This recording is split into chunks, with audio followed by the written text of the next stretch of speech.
તરાવવા જતા લોકો હવે ચેતી જજો। ગીર સોમનાથના વેરાવળના આદરી બીચ પર પ્રી વેડિંગ દરમિયાન 5 જેટલા લોકો દરિયામાં તણાઈ ગયા હતા, જેમાંથી એક યુવતી 24 કલાક બાદ પણ લાપતા છે। ગીર સોમનાથ જિલ્લાના વેરાવળ નજીક આવેલા આદરી બીચ પર આજે ગમખ્વાર અને દુઃખદ ઘટના બની હતી।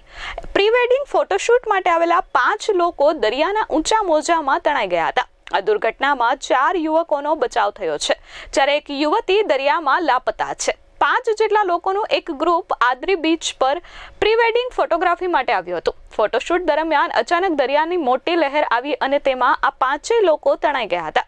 દરિયામાં ઊંડે ખેંચાઈ જતા ત્યાં હાજર અન્ય લોકોમાં અને ઘટના સ્થળે ખળભળાટ મચી ગયો હતો। સ્થાનિક લોકો અને તરવૈયાઓની મદદથી તરત જ બચાવ કામગીરી શરૂ કરવામાં આવી હતી, જેમાંથી 5 જેટલા લોકોને તાત્કાલિક બચાવી લેવાયા હતા, પરંતુ એક યુવતી છેલ્લા 24 કલાકથી દરિયાના પ્રવાહમાં લાપતા છે।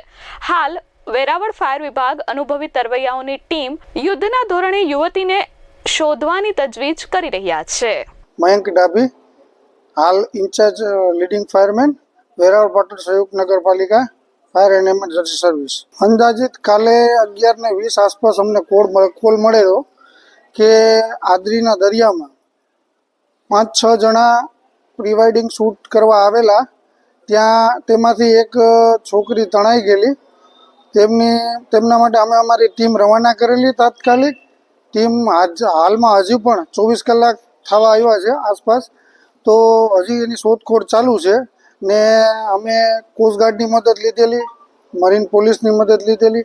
બધી ટીમ દ્વારા ત્યાં મોટી મોટી ઊંડી ખાડો છે જે કાંઠા દરિયા કિનારે, તેમાં ફસાઈ ગયેલું હોવાનું અનુમાન છે, તો શોધખોળ હજી તેની ચાલુ છે। Bureau report S24 news Veraval.